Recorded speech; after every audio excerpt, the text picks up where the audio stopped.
So dear children, in the last lecture we discussed LPP problem of maximize type. हमें पूरी story दी गई थी word problems के form में और हमें उसे मैक्सिमाइज करना था. एक बिजनेस ऑपरेट कर रहे थे, उस बिजनेस को मैक्सिमम प्रॉफिट कब होगा यह हमें बताना था. हमने इस क्वेश्चन को सॉल्व किया था ग्राफिकली. ये 4 मार्क का क्वेश्चन था. अब बच्चों ऐसा ही एक अगला क्वेश्चन हम ले रहे हैं आज, लेकिन इस क्वेश्चन में हमें मिनिमाइज करना है, क्योंकि कभी कभी ऐसी भी सिचुएशन आती है जब आपको प्रोडक्ट की कॉस्टिंग कम करनी होती है क्वालिटी को मेंटेन करते हुए. सो ये 2 बाउंड्रीज होती हैं. एक और एग्जांपल होता है इस तरह के क्वेश्चंस में, जिसमें बच्चों एक फूड की बात की जाती है जो किसी पेशेंट को देना है. अब पेशेंट को अगर कोई दवा दे रहे हो तो उसकी जो रिक्वायरमेंट है कि उसके बॉडी में जो भी डेफिशिएंसी है वो कंप्लीट हो, पूरी हो. इसी के साथ उस दवा की कॉस्टिंग भी इतनी ज्यादा ना हो जाए कि उस पेशेंट के लिए वो भारी पड़ जाए. तो इस बाउंड्रीज के बीच में हम कैसे ऑपरेट करेंगे, कैसे एलपीपी हमें हेल्प करेगा, वो इस क्वेश्चन की मदद से हम क्लियर करेंगे.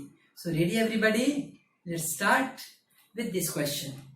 ये भी बोर्ड में पूछा जाने वाला क्वेश्चन है. देखो बच्चे, यहां पर एक क्वेश्चन दिया गया है.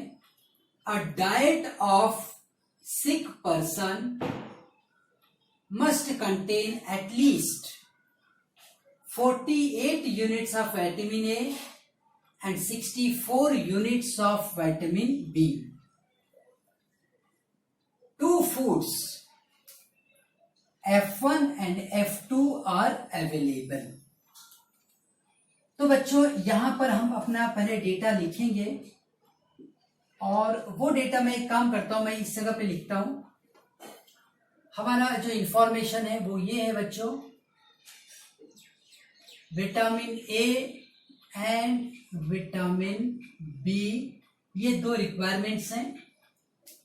और ये 2 रिक्वायरमेंट्स कितना वो बता रहे हैं कि 48 यूनिट्स ऑफ विटामिन ए, तो उसकी 48 यूनिट्स पेशेंट को मिलनी चाहिए and 64 unit of vitamin B.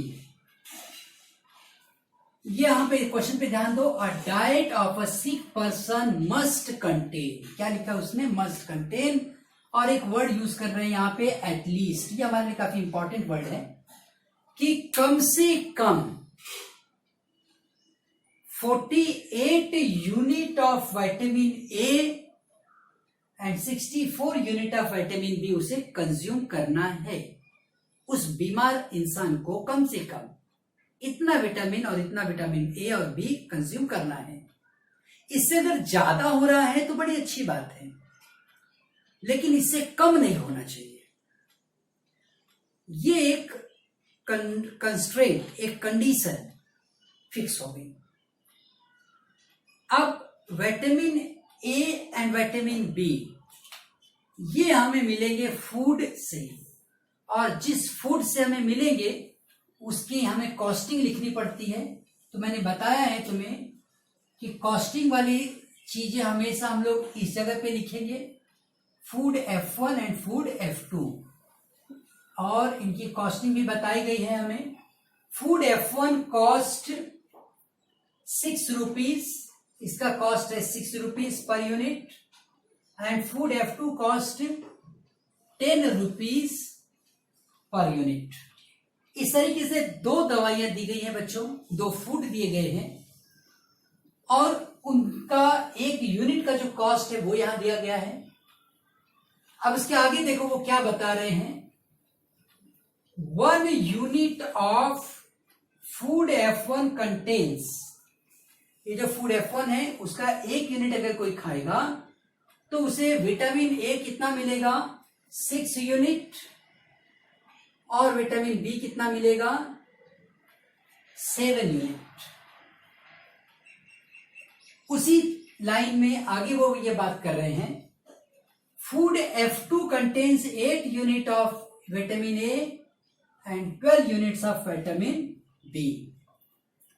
Food F2 contains 8 units of vitamin A and 12 units of vitamin B. अब वो कह रहे हैं फाइंड द मिनिमम कॉस्ट. ठीक है, वो पैसे वाला है, कोई इंसान तो जितना चाहिए उतना खा रहा है, लेकिन एक कॉमन इंसान के लिए इस पैसे की तरफ भी देखना पड़ेगा. तो उस इंसान को ये सोचना पड़ेगा कि भाई इसका कॉस्टिंग भी मुझे ज्यादा ना पड़ जाए. तो जितनी उसको जरूरत है बस उतना ही दे दो, ज्यादा देने की जरूरत नहीं है. जितना जरूरत है उसकी बॉडी की जितनी रिक्वायरमेंट है वो हमें देना है. तो कितना उसको फूड F1 खाना चाहिए, कितना फूड F2 खाना चाहिए, ये सारी बातें हमको LPP की मदद से पता चलेगी. ये हमने जो लिखा है बच्चों टेबुलर फॉर्म में, ये एक्चुअल में हमने सिर्फ और सिर्फ ये जो क्वेश्चन है उसी के डेटा को हमने कलेक्ट किया है. दूसरा और हमने कुछ भी नहीं किया. हमने खाली ये जो वर्ड के फॉर्म में दिया गया हुआ डेटा है उसको टेबुलर फॉर्म में लिख लिया है. इसके लिए हमें कोई मार्क्स नहीं मिलेगा, लेकिन हमारा काम बहुत आसान हो जाता है. हमने टेबुलर फॉर्म में इस डेटा को लिख लिया. अब हम लिखते हैं let M be the cost of food. मैं यहां पे वर्ड ऐड कर रहा हूं total cost of the food. अब बच्चों अगर ये M total cost of the food हुआ तो हम लिखेंगे let X unit of food F1 and Y units of food F2 is consumed for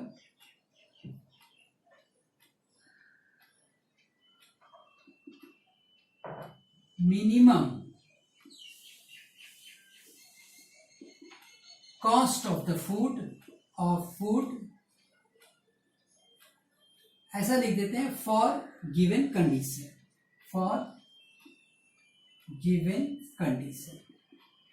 given condition का मतलब भाई आप ये चाहते हो कि उस पेशेंट की रिक्वायरमेंट मेडिकल के हिसाब से जो कही गई है वो भी पूरी हो जाए और उसको खर्चा भी ज्यादा नहीं आए. तो चलो ये X यूनिट F1 खाना है, Y यूनिट F2 खाना है, इतना उसे खाना है और उसकी कॉस्टिंग भी कम रहेगी. अब हम लिखेंगे it is subjected to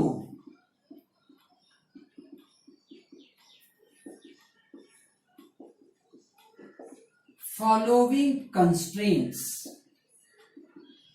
constraints का मतलब होता है लिमिटेशंस.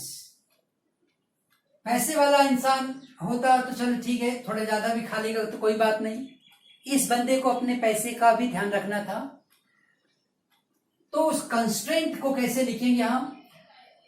ये x जो है ग्रेटर देन इक्वल्स टू 0 होगा, मतलब वो या तो फूड कोई खाएगा या नहीं खाएगा, कभी वो निगेटिव नहीं होगा.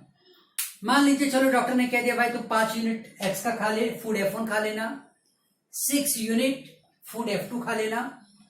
तो ये 5 यूनिट और 6 यूनिट क्या हुए इस फूड F1 और F2. उसके हिसाब से जो भी कॉस्ट बनेगा वो हम बता देंगे. तो यहां पे एक कंस्ट्रेंट था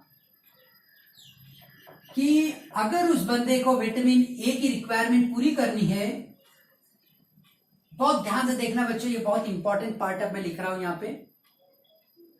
विटामिन ए की इसकी रिक्वायरमेंट है वो 48 से ज्यादा ही रहनी चाहिए, कम नहीं होनी चाहिए. अगर उसने X यूनिट इस फूड का खाया और Y यूनिट इस फूड का खाया, X यूनिट हमने पढ़ा है क्वेश्चन में कि फूड F1 एक यूनिट अगर कोई खाएगा, फूड F1 एक यूनिट भी अगर कोई खा रहा है तो उसको विटामिन की रिक्वायरमेंट 6 यूनिट की पूरी हो गई। तो इसका मतलब ये हुआ, अगर इसने X यूनिट खाया तो उसकी विटामिन ए, उसकी बॉडी को 6X विटामिन ए मिला। उसी तरह से अगर कोई एक यूनिट फूड F2 खा रहा है तो उसकी बॉडी को 8 यूनिट की विटामिन ए मिल रही है। अगर उसने Y टैबलेट्स खाई होगी तो उसको 8Y इतनी विटामिन ए मिल जाएगी। कुछ भी हो, विटामिन ए जो है वो 48 से ज्यादा होगा, चलेगा। अगर कम हुआ तो हो सकता है उसकी तबीयत और ज्यादा खराब हो जाए। तो मेडिकल में हमें इस बात का ध्यान देना था कि भाई इसकी जो रिक्वायरमेंट थी 48 यूनिट की, वो कम से कम उतना तो आना ही चाहिए। उससे ज्यादा हो रहा है, बड़ी अच्छी बात है। एटलीस्ट का मतलब आप समझो बच्चों, तुम्हें 9th से 10th जाना है, 11th, आप जब 11th में थे, 11th से 12th में आए, मिनिमम रिक्वायरमेंट 35 मार्क की थी, मिनिमम थी। मिनिमम 35 लाना जरूरी था। अगर आप उससे ज्यादा ला रहे हैं, बड़ी अच्छी बात है, कोई नहीं डांटेगा भाई 90 क्यों लाए। लेकिन अगर वही मार्क्स 35 के बदले 30 हो जाते, 25 हो जाते, तो वहां पे प्रॉब्लम आ जाती। तो एटलीस्ट का मतलब आप समझो, एटलीस्ट का मतलब होता है कम से कम इतना होना ही चाहिए। कम से कम बच्चे को 35 आना ही चाहिए, तभी हम उसको अगली क्लास में फॉरवर्ड करेंगे। At least he must score 35 marks. वैसे ही यहां पे कहा जा रहा है एटलीस्ट 48 यूनिट्स विटामिन ए की मिलनी चाहिए। अगर वो उससे ज्यादा ले रहा है, बड़ी अच्छी बात है। तो हमने देखो ये इस तरीके से हमने ये लिखा, इस लॉजिक से आप ये डिसाइड करते हो ग्रेटर देन और लेस देन की साइन, कि ये जो विटामिन ए है ये 48 से ज्यादा होगा तो भी चलेगा, 48 रहेगा अच्छी बात है, उससे ज्यादा है और अच्छी बात है, लेकिन उससे कम नहीं होना चाहिए। अब विटामिन ए के सोर्स क्या थे? फूड F1 था और फूड F2 था। फूड F1 का एक यूनिट भी अगर वो खाता तो उसको 6 यूनिट मिल जाता, लेकिन इस एक यूनिट से तो उसका काम चलेगा नहीं। कितना यूनिट खाना पड़ेगा वो नहीं पता हमें। चलो हमने कह दिया भाई X यूनिट खाना पड़ेगा। अगर एक यूनिट खा रहा है, एक यूनिट खा रहा है और उसको 6 यूनिट विटामिन मिल रहा है, तो X खाने पे तो 6X मिलेगा। उसी तरीके से फूड F2 अगर वो Y यूनिट खा रहा है तो 8Y मिला। तो ये हुआ टोटल विटामिन ए का उसका कंजम्पशन, इतना उसको मिल रहा है। अब हम विटामिन बी की बात करते हैं बच्चों। विटामिन बी अगर एक यूनिट खा रहा है तो 7 मिलेगा फूड F1 से, X खाया तो 7X हो गया, और यहां पे ये बन गया 12Y, और ये भी ग्रेटर देन इक्वल्स टू क्या रहेगा बच्चों? 64। ग्रेटर देन इक्वल्स टू क्या रहेगा? ये 64। अब इस कंडीशन को लिखने के बाद हम ग्राफ बनाएंगे और ग्राफ की मदद से यहां पर अपना आंसर हम फाइंड करेंगे।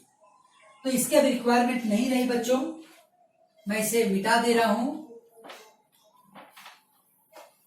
क्योंकि ये सारी इंफॉर्मेशन हमने टेबुलर फॉर्म में लिख ली है। अब हम बच्चों इस दो लाइंस को देखो कैसे सॉल्व करेंगे।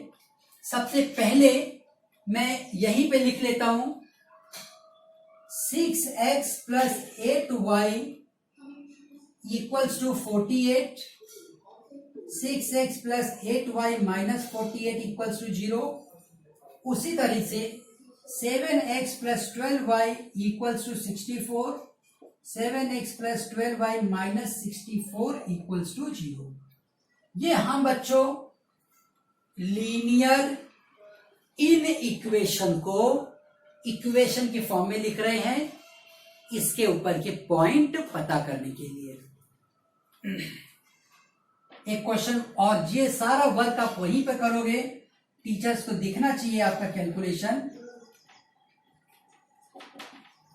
हमने इसके पहले भी इस वीडियोस में डिस्कस किया था, फिर से एक बार डिस्कस कर लेते हैं।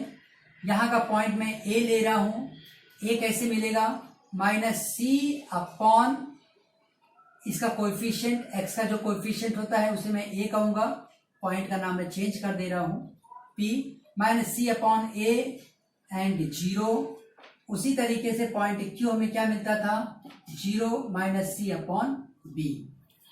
बच्चों ये हम कैसे पता करते हैं, हम इसे कंपेयर करेंगे, A X square plus B X B Y plus C equals to 0 से, 6x square plus 8y minus 48 equals to 0 है।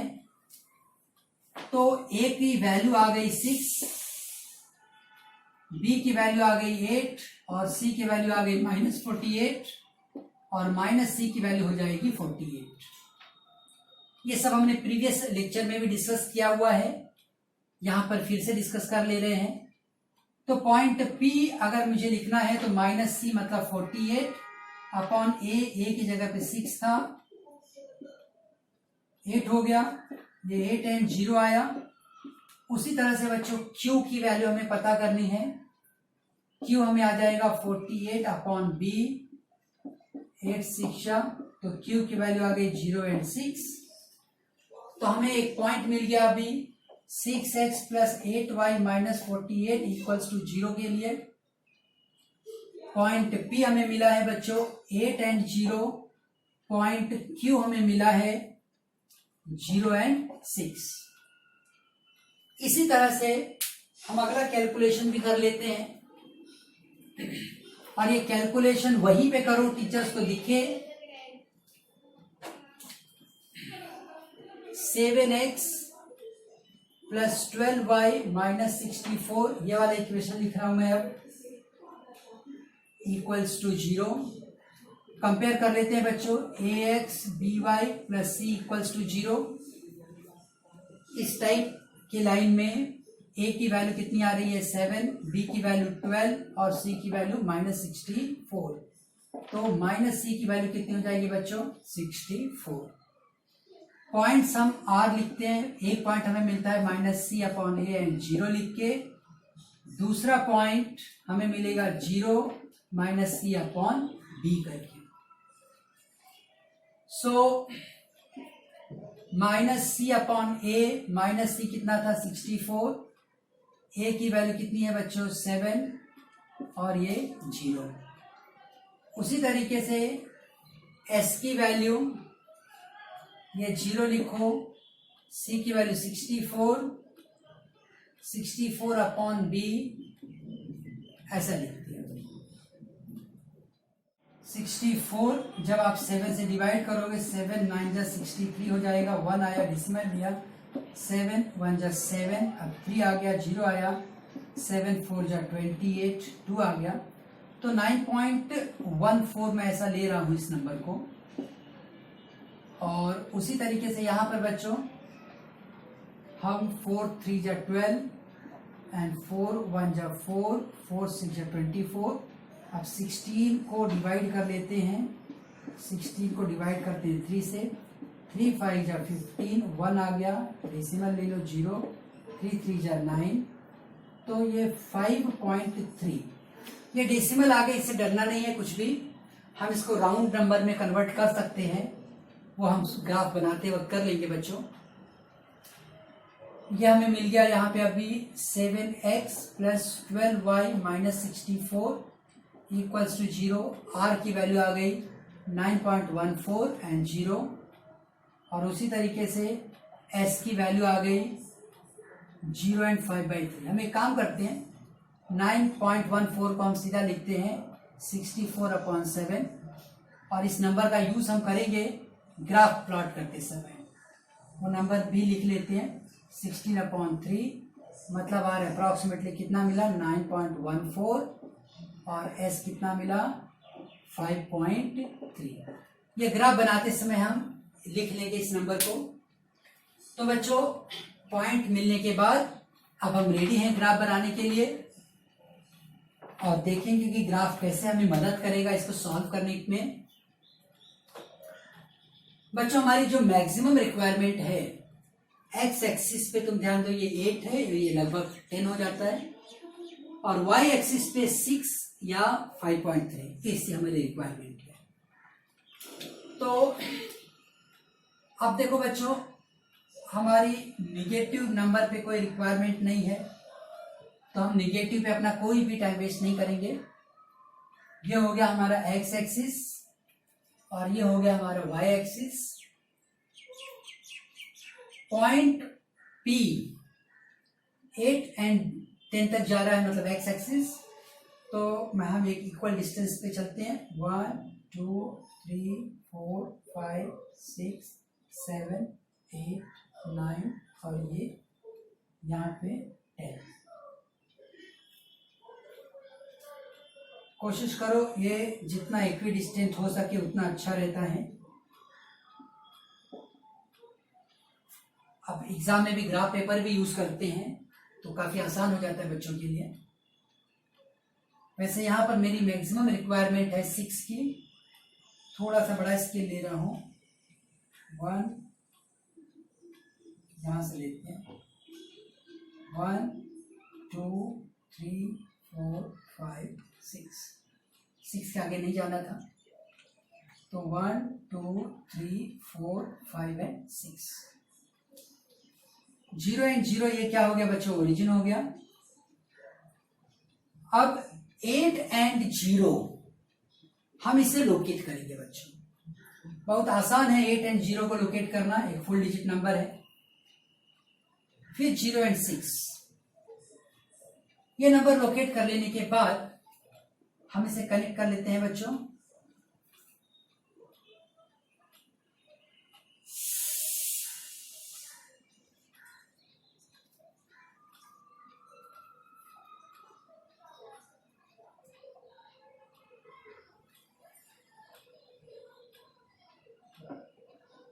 स्केल की मदद से आप ड्रॉ करना, एकदम स्ट्रेट लाइन आएगी। अब उसके बाद जैसे ही आप ड्रॉ करते हो तुरंत इसका इन इक्वेशन लिखो। क्या है इन इक्वेशन बच्चों, 6x plus 8y minus 48 greater than equals to 0। मैं यहां पर फिर से लिख रहा हूं, 6x plus 8y minus 48 greater than equals to 0। ये इन इक्वेशन अगर मैं चाहूं तो ऐसे भी कर सकता हूं, 48 मैंने उस तरफ ले लिया बच्चों। अब x की जगह पर 0 0 रख के देखेंगे। हमेशा पिछले क्वेश्चन में हमने 0 0 ही रखा था, याद रखो। आप हमेशा पहले 0 0 ही रखकर चेक करोगे, और 0 0 रखने पर ये 0 ग्रेटर देन 48, इसके बारे में सोचो। क्या मैथमेटिक्स के हिसाब से ये एक सही बात है क्या? नहीं, गलत बात है। 0 इज नॉट ग्रेटर देन 48। लेकिन हमें एक गलत आंसर इसलिए मिला क्योंकि हमने यहां पर जो पॉइंट 0 0 रखा, ये गलत साइड का पॉइंट है। इसका मतलब ये जो इन इक्वेशन है, ये in equation non origin side को रिप्रेजेंट कर रहा है।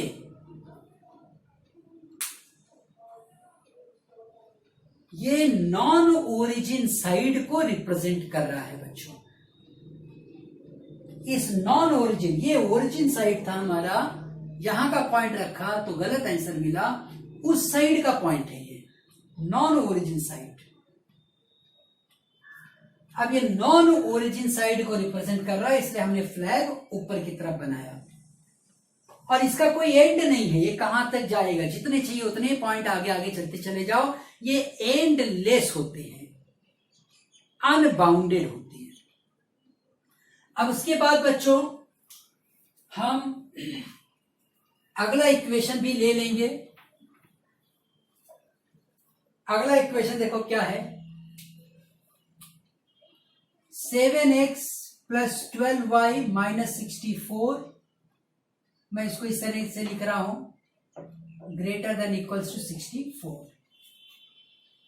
तो इस पॉइंट को पहले हम लोग प्लॉट कर लेते हैं। 9.14 को मैं अप्रोक्सीमेटली 9 समझ लेता हूं, 9 से थोड़ा सा आगे ले जा रहा हूं, वो ग्राफ पेपर पे आप बड़े आसानी से कर लेंगे। 9.1 भी दिख गया तो बस है, 9.1 भी दिख गया तो बस हो गया। अब बच्चों 5.3 मुझे यहां पे ढूंढना है, ये 5 है, बीच में 5.5 होगा, तो उससे थोड़ा पीछे 5.3 मुझे मिल जाएगा। ग्राफ पेपर पे ये ढूंढना बहुत आसान है आपके लिए। अब इन दोनों पॉइंट्स को हम कनेक्ट कर लेंगे।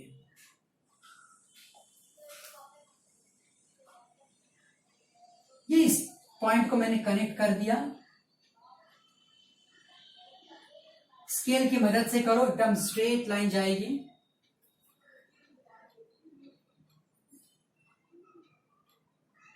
मैं यहां से कनेक्ट कर रहा हूं फिर से।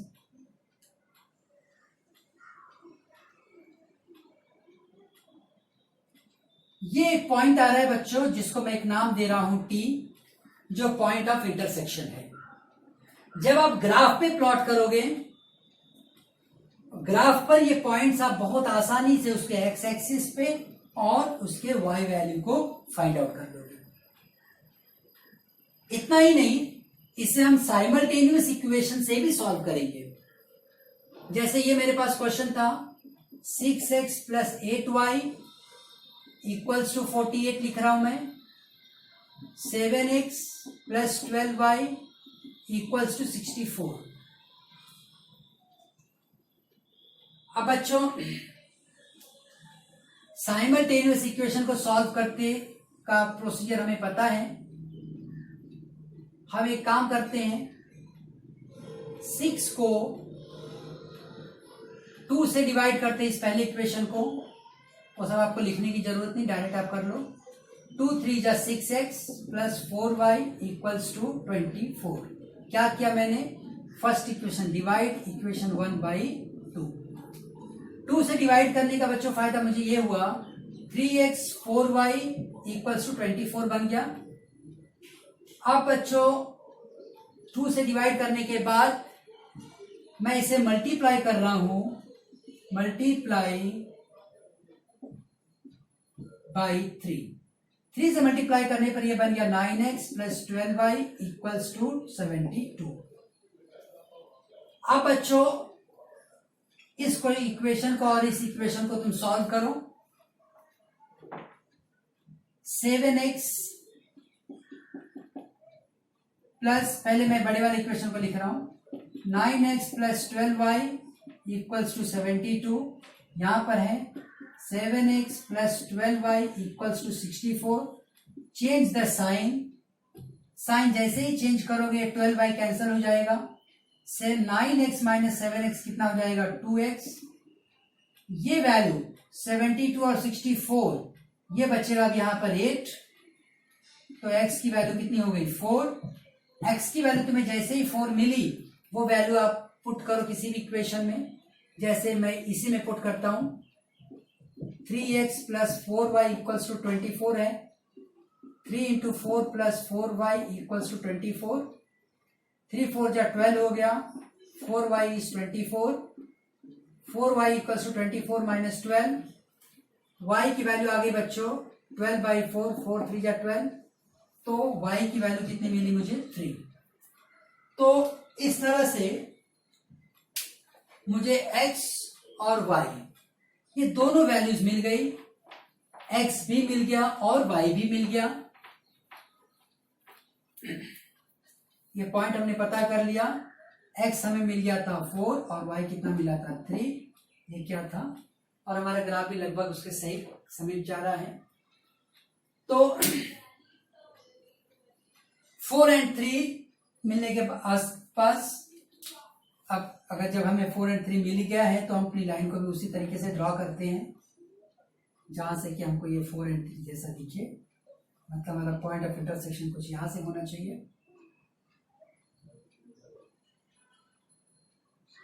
अब ये 4 और 3 यहाँ भी दिख रहा है ग्राफ पे भी, बाकी आप ग्राफ पेपर पे करोगे तो काफी अच्छा दिखेगा। ये इसको हटा दे रहा हूं मैं। अब बच्चों जैसे ही हम ये सेकेंड लाइन ड्रॉ करते हैं इन इक्वेशन, इस इन इक्वेशन का भी इक्वेशन क्या था वो लिखेंगे, वैल्यू क्या थी, 7x plus 12y greater than equals to 64। 7x plus 12y greater than equals to 64। तो ठीक है बच्चों, अब यहां पर हम वैल्यू पुट करते हैं, 0 0 और 0 0 रखकर हम देखते हैं 0 इज ग्रेटर देन 64। अब जरा तुम खुद सोच लो कि 0 इज ग्रेटर देन 64, ये तो गलत बात आ रही है। मतलब इस साइड का कोई भी नंबर तुम रखोगे तो तुम्हें तो गलत आंसर मिलेगा। इसका मतलब ये लाइन भी, ये इन इक्वेशन भी नॉन ओरिजिन, इस साइड तो ओरिजिन आया, उस साइड को रिप्रेजेंट कर रहा है, उस साइड को रिप्रेजेंट कर रहा है। तो उसके लिए मैं यहां पे एक मार्किंग कर देता हूं, एक और मार्किंग करनी रहती है। x इज ग्रेटर देन और इक्वल्स टू 0 का मतलब होता है ये marking, y is greater than equal to 0 का मतलब ये मार्किंग। मतलब इस फर्स्ट क्वाड्रेंट में ही हम काम कर रहे हैं। इस फर्स्ट क्वाड्रेंट में बच्चों जब हम काम कर रहे हैं और हमारी दो लाइनें जा रही हैं, एक लाइन ऐसे गई, एक लाइन ऐसे गई, इनकी मार्किंग देखो बच्चों, ये जो मैंने मार्किंग की हुई है यहां पे, ये सब के सब अपर रीजन में जा रहे हैं। एंड कहां होगा ये नहीं पता है, स्टार्ट कहां से हो रहा है ये पता चल रहा है। तो ऐसा कौन सा रीजन है जो दोनों के कवर में आ रहा है, हम उसको देखो कैसे लिख सकते हैं। यहां पर मैं मार्किंग करूंगा और तुम पहचानो कि यही वो रीजन है जो दोनों लाइंस के कवर में आ रहा है। यस और नो? अगर कोई स्टूडेंट इस लाइन से स्टार्ट करेगा, यहां से मार्किंग करोगे, तो वो तो खाली इसी लाइन के अंडर में आ रहा है, उस लाइन के अंडर में आ रहा है क्या? तो ये वाला रीजन हम कवर नहीं कर सकते हैं। ये वाला वो रीजन है जो किसी के भी अंडर में नहीं आ रहा है। हमें क्या ढूंढना है? Common reason. कॉमन रीजन मतलब वो दोनों लाइंस के अंडर में आए। ये लाइन यहां के आगे से कवर कर रही है, ये लाइन उसके आगे कवर कर रही है, खाली ये वाले पॉइंट हैं जो सिर्फ और सिर्फ इसी लाइन के अंदर में आएंगे, उसके लाइन अंदर में नहीं आएंगे। तो इसको हटा दो। अब ये वाला रीजन इस लाइन के अंदर में आ रहा है लेकिन उसके अंदर में नहीं आ रहा है। तो अभी अभी जो मैंने ड्रॉ किया है, ये जो पॉइंट्स मैंने बनाए हैं, ये मार्किंग देखो दोनों लाइंस के कवर में आ रहे हैं। हम इसे मोबाइल लैंग्वेज में बोलते हैं कि भाई इसका नेटवर्क यहां से चालू होता है, इस लाइन का नेटवर्क यहां से चालू हो रहा है। लेकिन जो बंदा यहां पे खड़ा है उसके मोबाइल में तो दोनों का नेटवर्क मिलेगा ना, लेकिन अगर वही पर्सन यहां पे खड़ा हो जाएगा तो उसका नेटवर्क नहीं आएगा, खाली इस लाइन का नेटवर्क मिलेगा। और अगर कोई यहां खड़ा हो गया तो आउट ऑफ रेंज हो जाएगा, है ना, कोई नेटवर्क ही नहीं रहेगा। ठीक है, तो अभी हमारे पास पॉइंट मिल गए 4 और 3। अब हम अपने मिनिमम कॉस्टिंग को ढूंढेंगे। तो इसमें देखो कॉस्टिंग ढूंढने के लिए क्या करना पड़ेगा, ये जो इसके जो पॉइंट्स हैं जिसे हम वर्टेक्स बोलेंगे, यही मिनिमम पॉइंट्स होंगे। इसी में से कोई एक होगा जो आपको मिनिमम कॉस्टिंग देगा और उसकी रिक्वायरमेंट को भी पूरा करेगा। मिनिमम कॉस्टिंग भी देगा और उसकी रिक्वायरमेंट को भी पूरा करेगा। तो चलो बच्चों, हम उस कैलकुलेशन को कर लेते हैं एक बार, अलग अलग जगह पे चेक करेंगे। ये 6 और 0 को हमने क्यू कहा था, टी का तो रिक्वायरमेंट ही खत्म हो गया, और इस पॉइंट को जो 9 है उसे हमने आर कहा है, और यहाँ पे टी ऑलरेडी है। ठीक है ना, पी वैल्यू ये था, और एस वैल्यू यहां पर था 0 एंड 16/3। यस, अब हम बच्चों पॉइंट क्यू पर कैलकुलेट करेंगे। पहले क्यू की वैल्यू क्या थी हमारे पास, बताओ। क्यू था 0 एंड 6। अब it is subjected to following constraints. अब ये जो कंडीशन दी गई थी फूड एम की, तो एम की देखो कंडीशन क्या थी। एम क्या था बच्चों, 6 था, उसके 1 यूनिट का कॉस्ट, तो x यूनिट का कॉस्ट कितना हो गया 6x, और 1 यूनिट का कॉस्ट 10 था, तो y यूनिट का कॉस्ट कितना हो गया था 10y। m क्या था 6x प्लस 10y। हम m be the total cost of the food बताया था, और उसको हम फिर यहां भी लिख देते हैं। m क्या रहेगा 6x, जब हमने इसको तय कर लिया कि भाई इतना इतना लगेगा, so it is subjected to लिखा था, वही इसी जगह पर ये इट इज का मतलब क्या है, m 6x plus 10y is subjected to following constraint.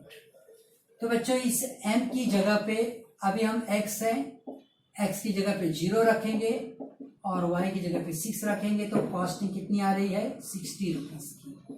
ये कॉस्टिंग कहाँ आ रही है, यहाँ पे 60 रुपीज। मैं यहां लिख देता हूं 60 रुपीज ये इसकी कॉस्टिंग हुई। अब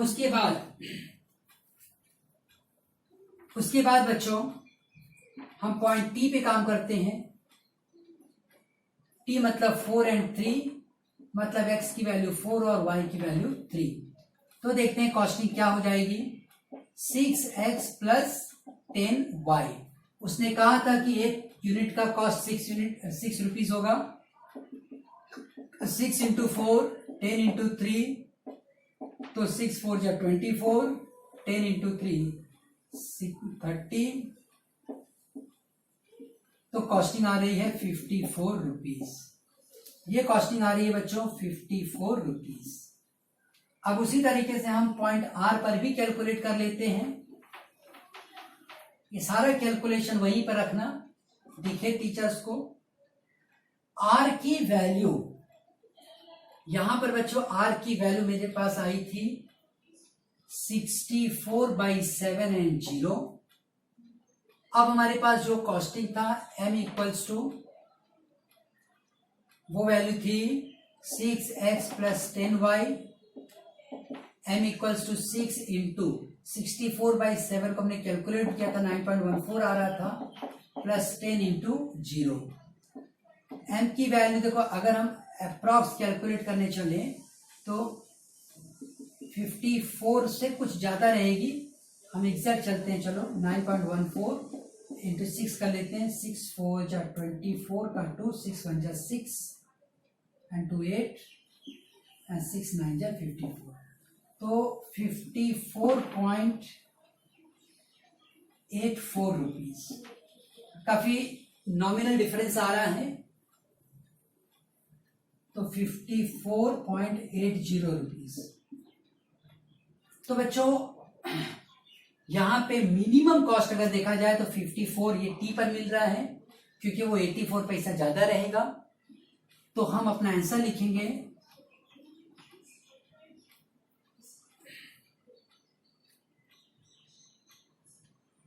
4 units of food F1 and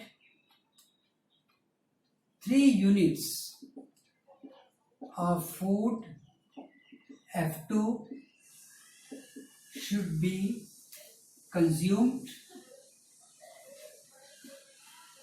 for the given condition. So n equals to 54 rupees at t 4 and 3. किस पॉइंट पर हमें मिला, एक टी पॉइंट पे, विच इज 4 and 3। तो इस तरह से बच्चों इस क्वेश्चन को कंप्लीट करने के बाद आपको पूरे 4 मार्क्स मिलते हैं। तो इस एक पॉइंट का हमेशा तुम्हें ध्यान रखना है, जो वर्ड में इंफॉर्मेशन दी गई होती है पहले उसे आप टेबुलर फॉर्म में लिख लो, फिर आप जो कॉस्टिंग है तो उसे एम से या जेड से जो भी अल्फाबेट चाहिए वो यूज करो, और फिर वो किस कंस्ट्रेंट को सब्जेक्टेड है। क्या कंडीशन है तुम्हारे पास? कंडीशन ये थी कि भाई m इक्वल्स टू, यहां पर हमने लिखा था 6x प्लस 10y। ये कॉस्टिंग हमें कम करनी है। हमें क्या करनी है? This costing should be reduced. लेकिन उसकी जो डेली रिक्वायरमेंट थी vitamin A and vitamin B की, उसमें कंप्रोमाइज नहीं करना है।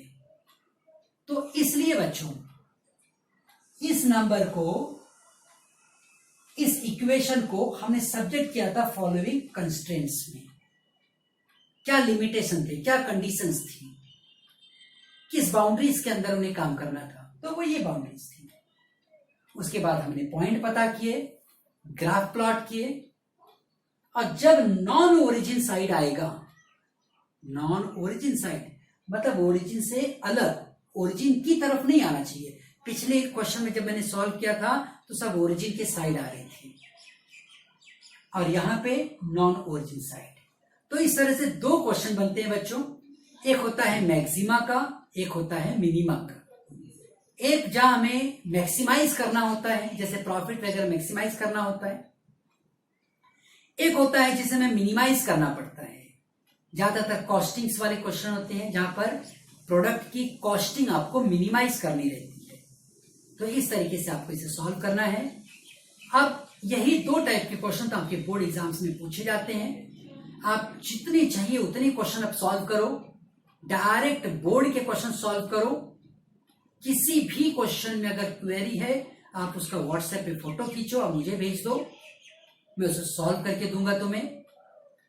अगले वीडियोस में बच्चों हम कुछ ऐसे क्वेश्चन को सॉल्व करेंगे जहां पर जो इंफॉर्मेशन है वो हमें टेबुलर फॉर्म में ही दे दी जाती है। हमारे काम को वो लोग थोड़ा आसान कर देते हैं। पूरी हमें स्टोरी नहीं सुनाते हैं, टेबुलर फॉर्म में इंफॉर्मेशन दे देंगे, कंस्ट्रेंट दे देंगे, हम उससे सॉल्व कर सकते हैं। तो ठीक है बच्चों, बाय दैट टाइम आप प्रैक्टिस करते रहो, बोर्ड के क्वेश्चंस को सॉल्व करते रहो। मैं फिर मिलूंगा आपको अगले वीडियोस के साथ और अगले